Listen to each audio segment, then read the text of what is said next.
Here are some travel hacks for when you become a successful for-hire freelance content creator. The first thing is that you're gonna wanna travel in comfort. One great way to do that is through lounge access. I get my lounge access mostly through American Express Platinum. Now, at $700 a year, it might seem like it's a lot of money, but let me tell you, it's worth every penny. I remember the first time when I had just paid that $700 and I was like, is it really worth it? And I was on a job in Los Angeles, and on my return flight, I got delayed for like 5 hours. And let me tell you, it was the best 5 hours of my life. In the lounge, you have free food, free drinks, free alcohol, and the Wi-Fi is incredible. The speeds are generally really good. And that $700, I remember if I would have been in the regular airport with all that time, A, I would have been super uncomfortable, and B, I would have spent so much money. So if you're traveling a lot and you're getting the free food and the free drinks, it really pays for itself. I've also traveled internationally and looked into the lounges of where I was traveling and packed underwear in my carry-on and taken showers, and let me tell you, the lounges are key, and there's lounges in pretty much every major airport. In that same vein of comfort is traveling first class. When you're flying internationally, it can get quite pricey, but you'd be surprised it's not too bad when you're flying domestically.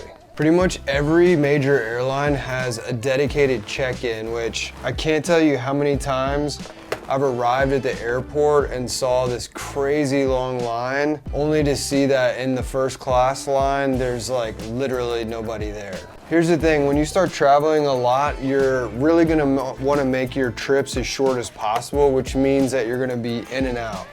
And if you're flying in coach, it's literally an energy deficit. Like, it takes energy out of you to travel. But when you're flying first class, you're pretty much like recharging your battery.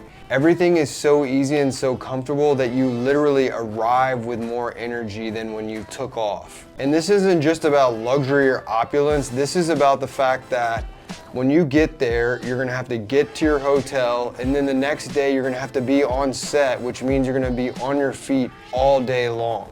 So if you're traveling and you're not in first class, energy deficit, you're on your feet all day, then you're traveling home, all the stress, all the discomfort, it really adds up, and it's simply not sustainable if you're traveling 2-3 times a month. Time to go eat. I don't know why this is a hack for travel, because it's something that we should always do, but when we're traveling, it's so hard to do, and that is that you have to take care of yourself. It's hard to eat healthy.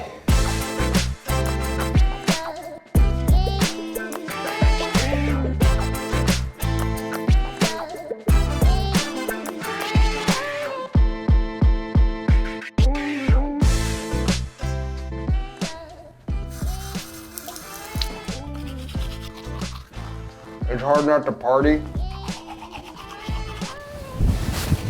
And it's hard not to mess around on your phone in bed all night.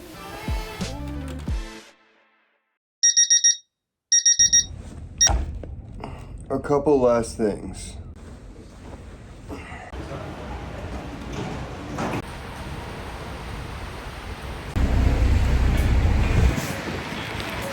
Leave early because you never know what to expect.